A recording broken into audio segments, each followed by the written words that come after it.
You are listening to All Burgundy and Gold Everything's Commanders pregame show powered by the Urban Sports Scene and Fox Sports Radio 96.9 FM and 1340 AM. Hopewell, Virginia. The Washington Commanders are in Denver taking on Russell Wilson and the Denver Broncos. I'm Wole, joined by my co-host Ray and Glenn. What's going on, fellas? Nothing much, man. What's going on, fellas? Good, man. It's game time, bro. Game time. You already know what time it is.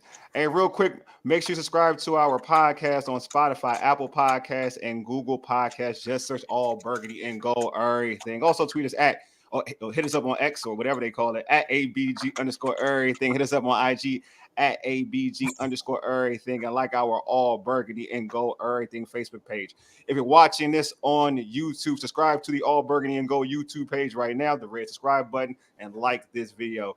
Here's the rundown for what we're going to talk about today. We'll get some updates live from Denver. Then we'll chat about the threat of the Denver Broncos. Chase is back. We'll talk about what we think he'll do. We'll talk about the keys for a commander's victory, as well as key matchups. Then finally, we'll provide our predictions. But first, right now, live from Empower Field at Mile High, we got Bowie TV president and Seawall Sports and Entertainment's Commanders reporter Candy Waller on. What's up, Candy? Hey, Will. How you doing? We're going good. How you doing? I'm doing all right. I think I'm awake now. Probably had to get a cup of coffee after last night, but hey, it is what it is. Oh, you was there for prime time, weren't you? Yes. How was that environment? It was wild. It was really crazy. I was like, "Is the pregame show? What is this? A Super Bowl game show? What is this happening?" It was a lot of excitement. A lot of people. All the stars were in attendance. I saw all the stars were in attendance. All right, well, let's talk about today's game. You're there. You're in the building early. Anything glaring with the inactive and active list? Nothing glaring. I'm looking back at it now, and it's nothing glaring. We know that Quan Martin is in concussion protocol. KJ Henry, Trent Scott, offensive lineman Chris Paul, Curtis Hodges as well. So this isn't alarming. One of the things that I was talking about with my media colleague David Harrison is that the team did travel with their practice squad players, which is not typically the norm for this team. So it was, interesting to always see what happens with the inactives, but there are no surprises or nothing alarming there. So in terms of, I saw you taking footage of Chase Young. So Chase is back. You see him warm up? How does he look? He looks good. I have to admit, I was a little shocked when they said, "Hey, Chase is ready to go." But a lot of this is also like gamemanship, right? Maybe he's ready. Maybe in terms of during the week, do you want to always put all of your cards out to the opposing team if you don't have to? No, we'll tell it when we have to. And I think that's what happened here. I was expecting maybe Chase to return in week 3, but hey, why not week 2 to start out on the road? Against a different team that needs a win. Right, it's still week 2, but people still want to win all season long. So this is a Denver Broncos team that will be looking for their first win of the season. So good against Russell Wilson, of course. So yeah, if you're gonna bring him back, then bring him back against a Russell Wilson-led offense. How much do you expect him to play today? I think he is on a snap count of sort, but we'll see. I think it's probably more of a how you feeling, how you doing. And then they'll go from there. Glenn, you have any questions for Candy?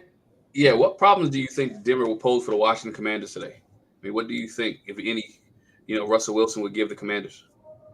So for me today, Glenn, I don't think it's so much about the problems that the Denver Broncos will give the Commanders. I think it's more of, will the Commanders be able to work out the kinks on offense that they showed last week? That's kind of where I'm focused right now.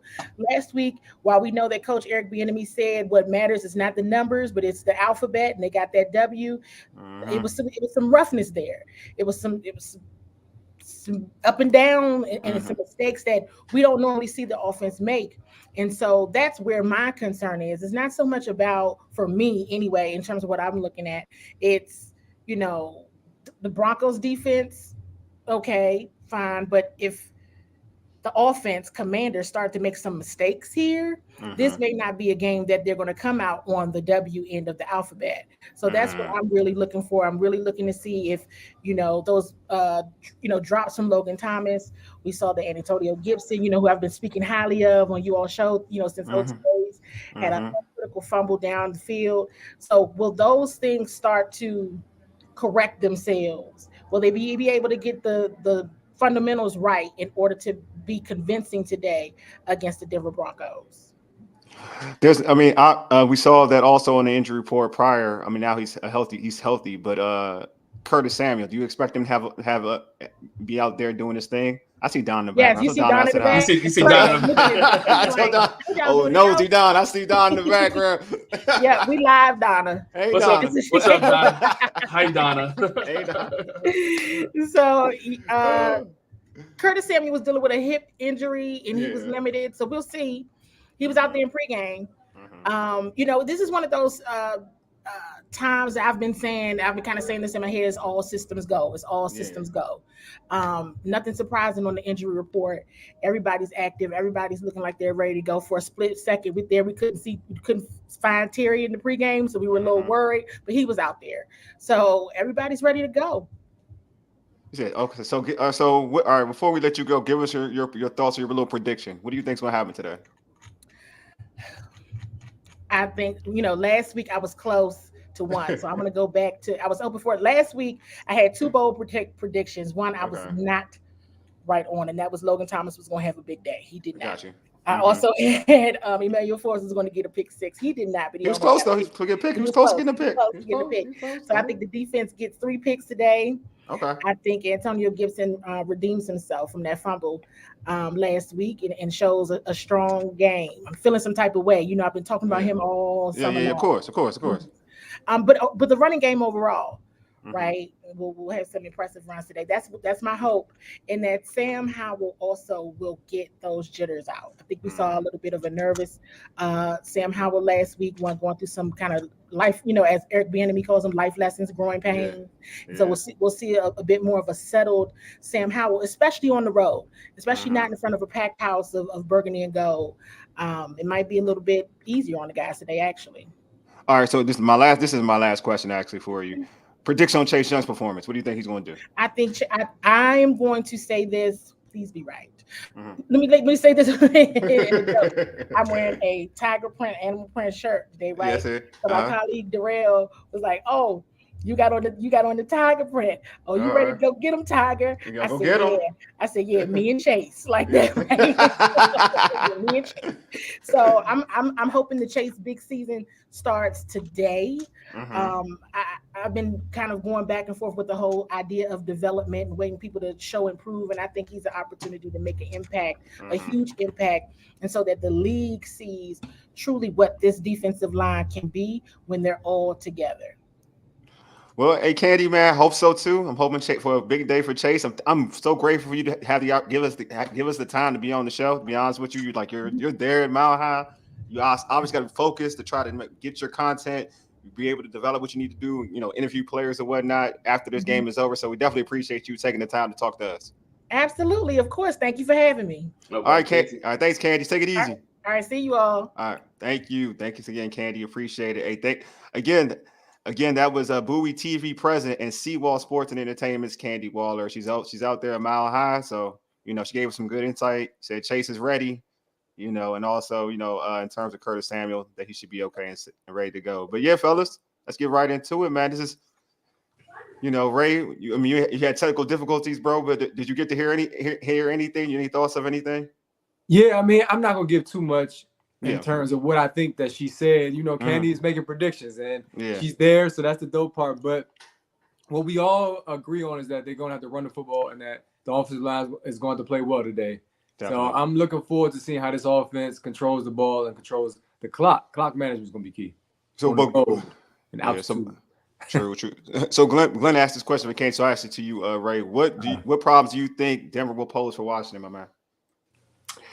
Well, typically, again, the middle of the field is an issue. I think Russell Wilson is very good at connecting with his tight end, and then he's great at extending plays. If Washington is not able to keep him corralled or get pressure on him, then you're going to have a difficult time keeping the Denver Broncos off the field in a new offense with Sean Payton, which is typically up-tempo. I want to see how the defense is going to respond to Sean Payton's offense because, again, if you see how Sean Payton played in New Orleans, now I know it's a different quarterback, different system, new receivers, and it's taking some time for Denver to adapt. But when that team gets going, even if you don't have an Alvin Kamara in this squad, then trying to keep that offense at a slower pace is challenging. I think that they're going to try to pick the tempo up and keep this Washington defense on their heels. So that's going to be key. Jack Del Rio, how is he going to counter Sean Payton? Glenn, do you think that Russell Wilson is ready to do all that? Obviously, Saints. No, I'm gonna be real. The Saints, because if you read all the clips that Sean Payton's ready to get Russ out of there. Like you read all what folks are saying right now. But do you think, to be real, do you think Russ is ready to do what Ray is saying? Because if you run Sean Payton's system the right way, Ray's right. They're a problem. You know what I mean? And they have weapons. Like one thing you can't deny that Denver does have weapons. They Jerry Judy's suited and ready to play today. That's what good running backs. They got a good running backs. They have good running backs back there. They don't have bad running backs. They have good running backs back there. The kid from North Carolina, and I forget his backup, but they are a good quality team. So yeah, to what Ray's saying, if Russ is ready to run that offense against this Washington defense? I think he is. I think he wants to play. I think Russ will do well. My problem is with the Washington defense is can they keep Russ contained, right? If you go back to when we go back to Russ when he was with Seattle, the way that he would demolish this defense was that he would roll out of the pocket, hitting finding receivers deep, finding receivers that because corners that came up where they lost coverage, and Russ made plays with his feet. If this defensive line with the Chase Young, Montez Sweat, Deron Payne, Jonathan Allen can keep him contained in the box and make him a pocket passer today, I think the Washington Commanders defense has an opportunity. Now, Russ is able to roll out and do all that other type of stuff that he likes to do. And I'm going to use the lack of the term freelance, right? And we know this team has struggled with mobile quarterbacks, right? Yeah. It will be a tough day for this Washington Commanders defense. But all in all, I think Russ is buying into Peyton's system because if Russ leaves Denver, how many more homes can Russ go to? Yeah, that's the thing. It's interesting because even so, Russ, the issue with the two of them is Russ is a freestyler. Sean Payton's more structured. And Sean Payton likes his thing structured. But Russ plays better freestyle. That's the problem. So that's the problem between the two where they're butting heads. So, and again, they do have weapons. So you want to trust Ray. I think you should want to trust Sean Payton, to be honest with you. That's the guy you should trust because he has a good track record in terms of how he creates offense. Even in Dallas, the OC, and in New Orleans, he has a good track record if you do what he tells you to do. Look what he did for Tony Romo, and look what he did for Drew Brees. Look what he did for over here.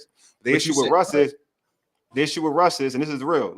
Even Russ, the last couple years, to your point, good Russ was like that, but the last couple of years of Russ wasn't like that against Washington.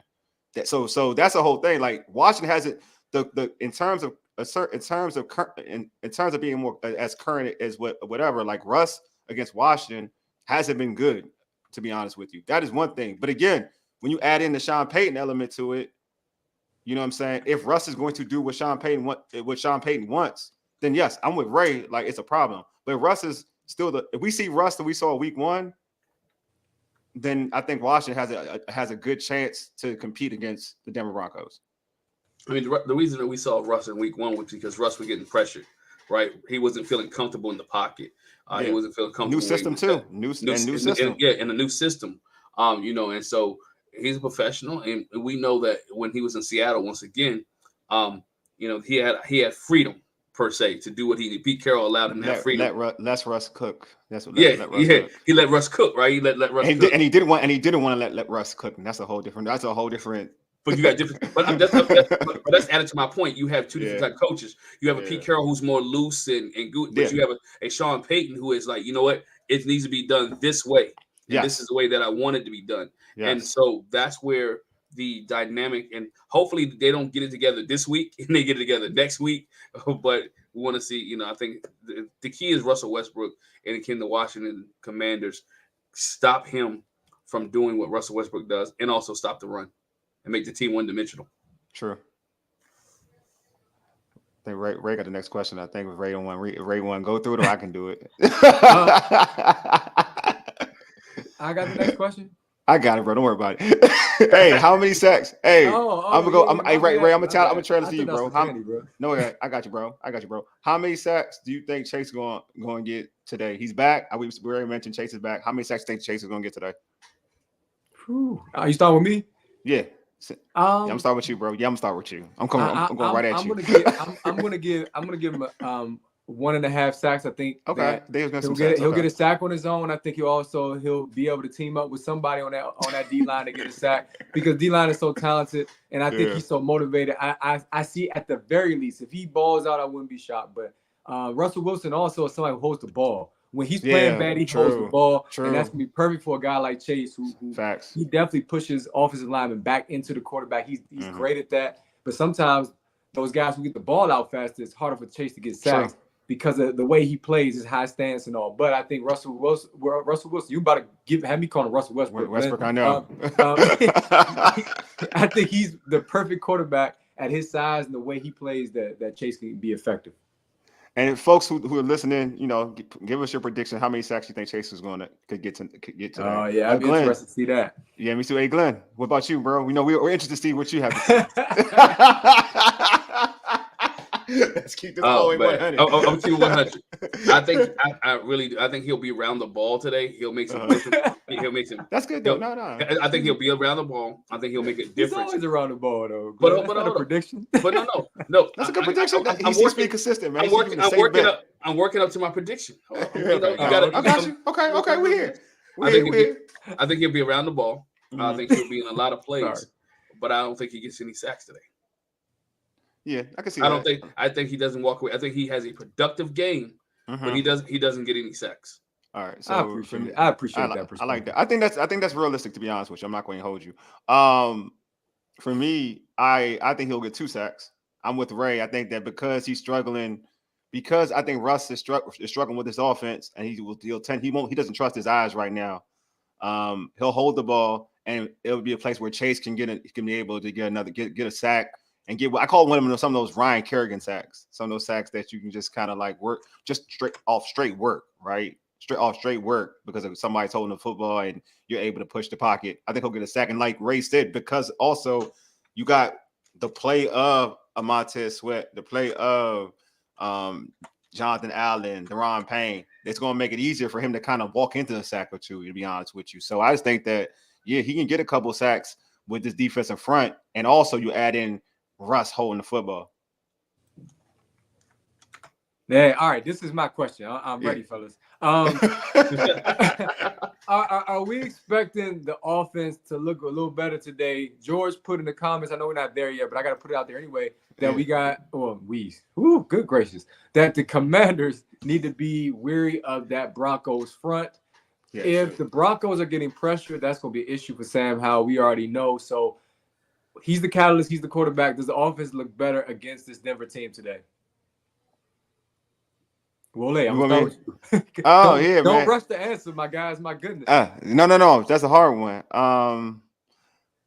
I hope they look better. I hope they look better against this defense. I do think this defense is better. This Denver defense is better. Like, it's better than Arizona's defense. I don't care. This is a better defense. Okay. But to your point, what you said, I'm gonna go with something you said, Ray. Like, Arizona played with a different type of energy. I'm not sure Denver's gonna play with that same energy because Arizona was playing with an energy of the underdog, right? Like, all the experts said we're gonna get blown out this game. All the experts said that we're not going to win any games. We're tanking this season, and then they put out that type of effort. So, like, because it's like me against the world mentality. In this game, Denver, I'm not sure Denver has that mentality because a lot of experts have Denver as the favorite. Because if Washington's going to Denver, a lot of folks have Denver winning this game. So I'm not sure Denver's going to have that same energy, which will make it a little bit easier in terms of energy-wise for Washington to kind of play with the same energy as Denver, right? Or even Washington playing with more energy than Denver, to be honest with you. So I think they'll have a better outcome and a better performance offensively. That I will say. It doesn't mean they're going to win the game, but I think they'll have a better performance compared to what they did against Arizona. Glenn, either you can go out and jump in, bro. You let me know. I think so, man. I think okay. I think the offense will look better today. I think it will be better. I think they'll do. I think they fix some things. They'll put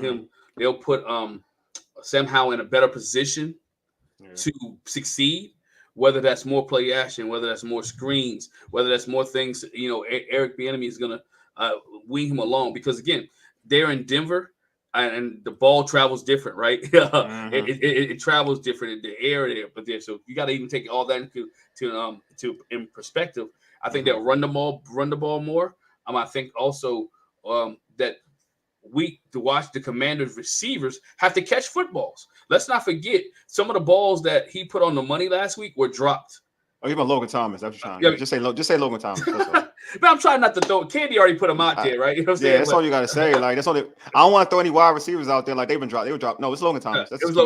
Logan Thomas. Logan Thomas dropped some balls last week. That should have been caught from Sam Howell. But those are his safety valves, and we know with Eric Bieniemy that the tight end position is a key position in his offense and the way that he likes to do it. So you have to have a tight end out there that is able to catch and possess the football. So Logan Thomas needs to do better today if you want to see the offense do better.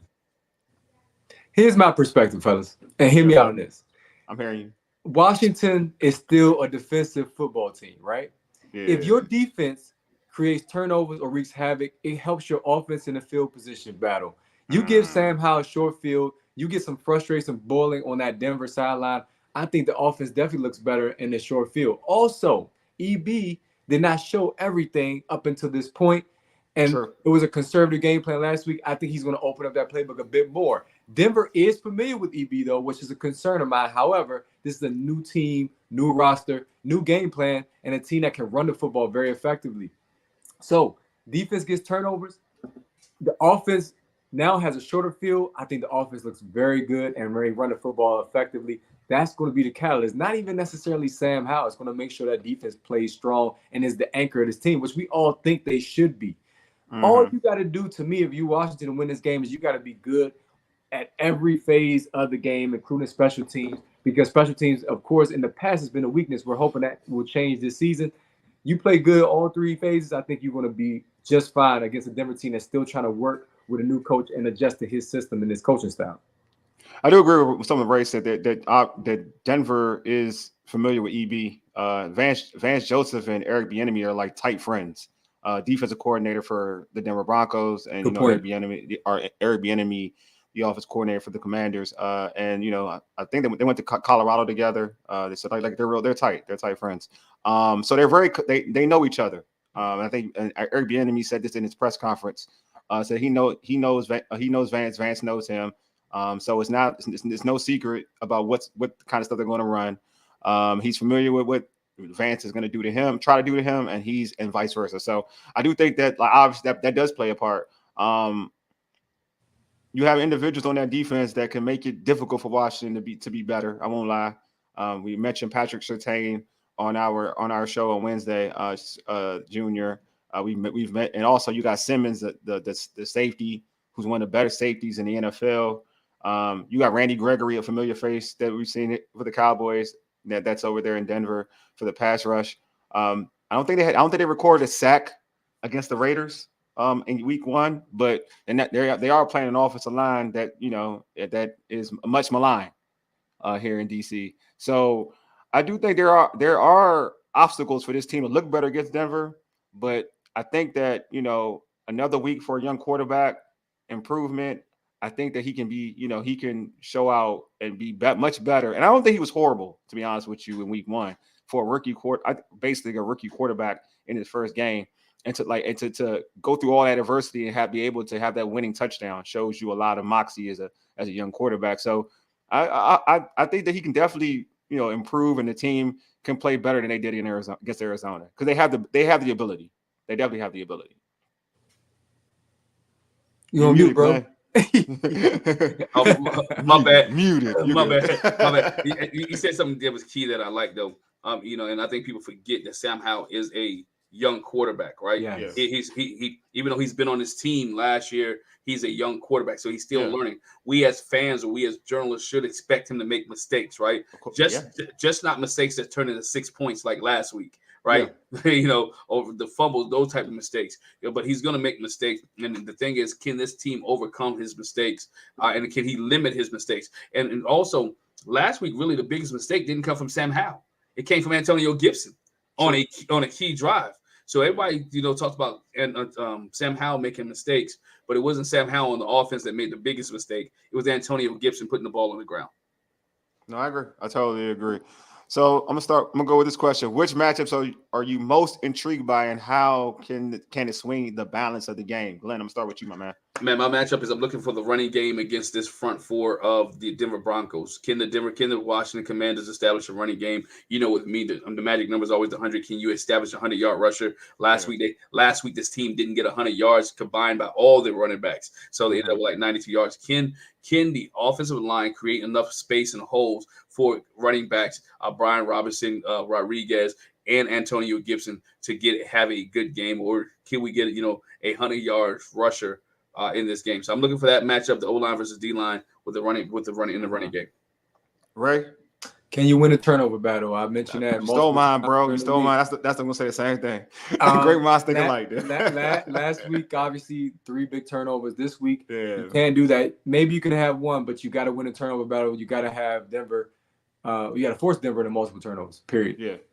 Yeah, I agree. I'll go a different route. It's pretty easy. I think like my issue with them last week, like this is a defensive team, and forget like not involving turnovers, but dominate, man. Like dominate.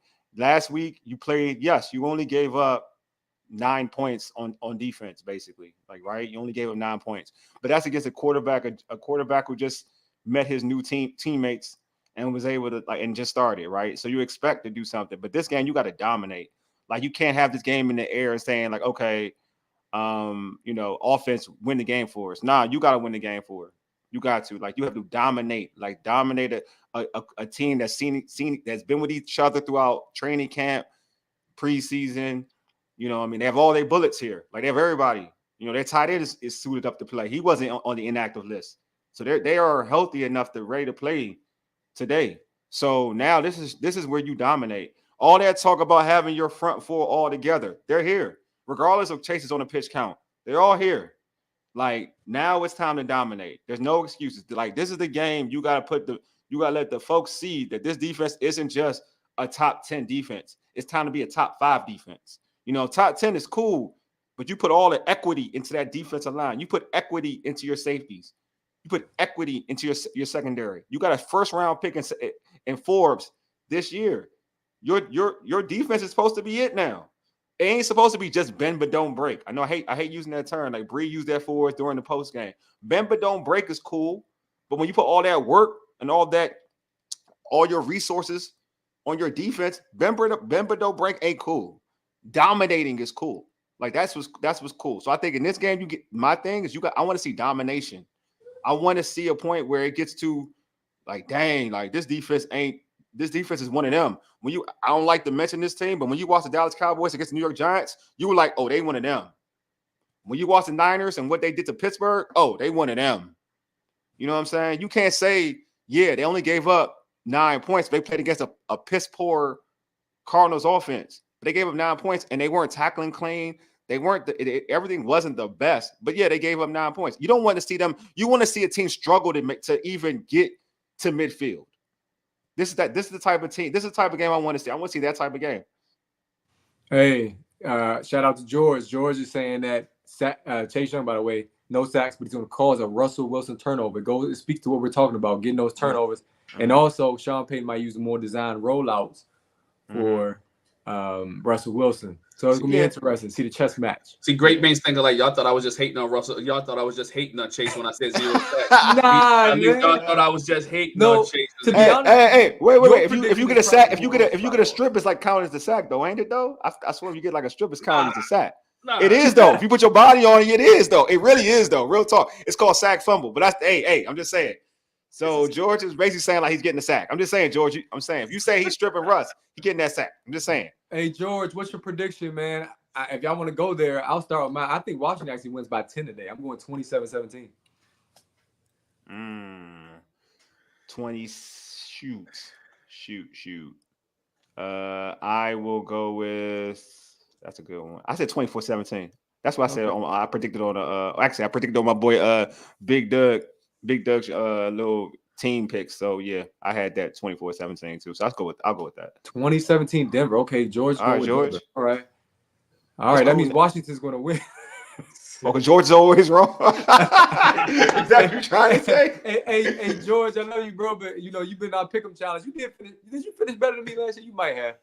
I think he's first. I think George might be first. Him and I are tied right now, but after today, okay, he might pull away. I feel you, Ray. Give him the smoke, Ray. I feel you, bro. I say it's gonna be 24-14. 24-14. 24-14 Washington. I hope they do score 24. That'd be great, man. That would be amazing. So real quick, like I said, but go back. You were at the top, George. You were at the top, but we tied though technically, bro. But go ahead. Hey, folks, who tuned in? What are your keys to a Washington victory? I kind of want to hear what y'all have to say. Even George too, man. What are your keys to a Washington victory? Hey, Glenn, do we have any comments? George said that. Run the ball effectively. George was the only one right now. But okay. Everybody else out there, go hit the comments up, man. Yeah, hit your comments Absolutely. up. Yeah. All right, look like I got one on Twitter. Let me see. Hold up. My bad, y'all. Let me see if I can look at it. You got to retweet. You don't got one on Twitter. You probably got my retweet. You probably got my retweet. It said I got a comment though, but do you? Or maybe you do. I don't know. I don't see it. Go ahead though. My bad. Hey, real quick. Hey, so this one. Hey, you're the question. You want something you want to ask, Glenn? No, just saying, man. Which offensive player do you guys think would be the most productive today? Oh, that's a good one. Oh yeah. I do got Twitter. My bad. See, I told you, man. It says our guys 24, their guys 16. So Washington 24-16. They're stuck on 16. That's what John Taylor said. Okay. At Bang Radio Hour on Twitter. Shout out to him, cool, man. Appreciate it. Man. Appreciate it. Shoot, who do I think will be the offensive show out player? I think it's gonna be Jahan Dotson. I think Surtain is going to spend most of the time on Terry. And I think that Jahan gonna be Jahan's game. I'm gonna go with Chase Young, baby. I'm going everybody. That's what I'm talking about, Ray. You Chase. My guy. Hey, Glenn, I'm from PG County, bro. Upper Marlboro is where I currently reside. That's where Chase Young is from, bro. We represent, you know what I mean? You can hate if you want to, but you wasting your time. That's what T.I. told him. T.I. said, Yo, I am not. Chase Young, let's go. I am not hating on Chase Young, man. Oh, I say you are, bro. I say. But you know what? I just want him to have a good game. I want to be able to be productive and help this. Some defense. people don't want him to do that, bro. Real talk. Some people don't want him to play. Some people don't even want him to play. They're like, he gonna ruin chemistry. That's what I saw on social media. I was like, he can't win with none of y'all, man. Real talk, he can't win with none of y'all. But we talked about this before. I think one of the biggest things is when you're so animated and you're so I don't want to call the man a cheerleader, but you know what I'm saying, animated, and you kind of be the heartbeat of this team. People expect much more.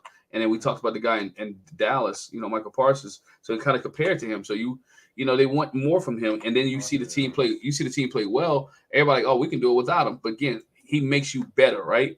He makes the team better, and that's not. And I think people forget that the team is better with him. And then you can, and the rotation is good. Let's be honest. Candy's told us earlier, he's on a selective count, right? So he's not going to play the whole game. He's on a selective count. So he's going to make the difference in those counts and those plays that he's going to be in. And let's be honest, he's pumped. He's jacked, right? Go to Ray's point. He is ready to play football. So that the adrenaline is going to be pumping. Everything's going to be out there. So he will. I think he'll do very well today. I mean, I expect him to do well because.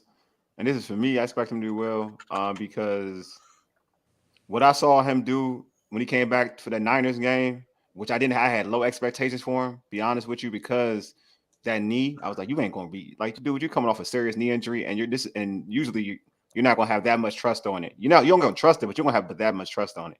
And I saw him make plays against the Niners in that game. He's going to be healthy. He's going to have his legs.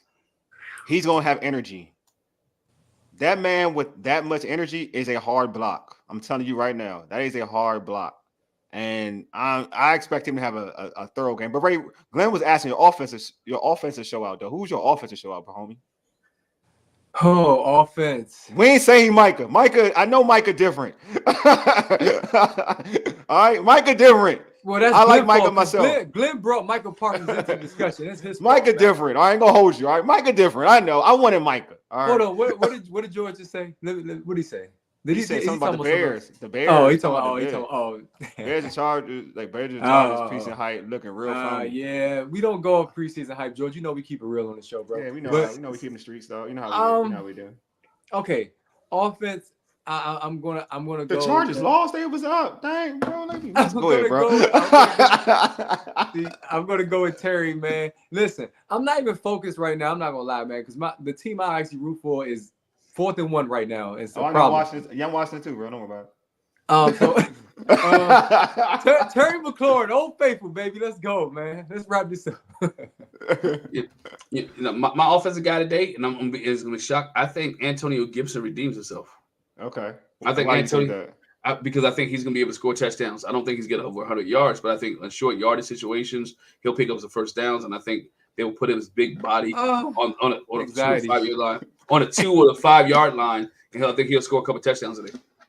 Hey, Ray, you don't get the TV right in front of you, dog. You be watching like me. I'm doing both. I'm trying not to do that, bro. Oh, I am. I'm not trying at all.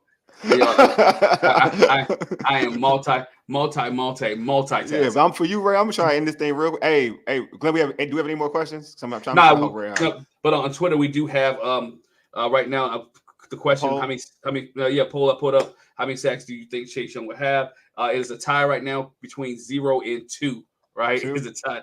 Yeah, it's a tie right now between 0 and 2. Little haters. 50% of people says 0, and then another 50% said he would get. I'm just saying, some of y'all who really are like anti-Chase, I don't want y'all to even like mention him if he has a good game. Don't even ignore him. Don't say nothing. That's all I'm saying. Like, not the people who are like just want him to do it, like see it, but that the haters know who they are. They know who they are. Like, don't even mention his name. Like, don't like Candyman. Don't even mention his name. Don't even do that. Like, don't even mention his name thoroughly. But anyway, man. Hey, before we go ahead.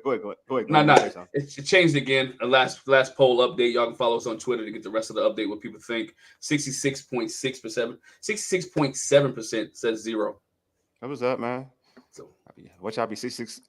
That's the safe bet, to be honest. That is. I think he's ready, man. That's what's up, man. Look, man. I hope the 66%. Me too. Me too. I hope the 66% is so wrong. I hope y'all wrong as hell. To be honest with you. Before we about to wrap this show up, but don't forget to tune in to our post game show directly after the game.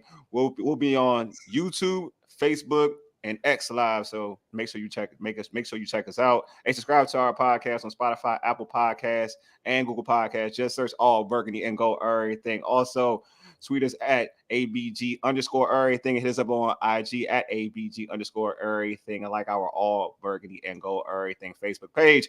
And make sure to subscribe to our All Burgundy and Go Everything YouTube channel. That's if you're watching it right here. Hit the red subscribe button and like this video. Anyway, man, appreciate you all for tuning in. You've been listening to All Burgundy and Go Everything, powered by the Urban Sports Scene and Fox Sports Radio 96.9 FM and 1340 AM. Hopewell, Virginia, for ages. You dig? Deuces. We out, folks.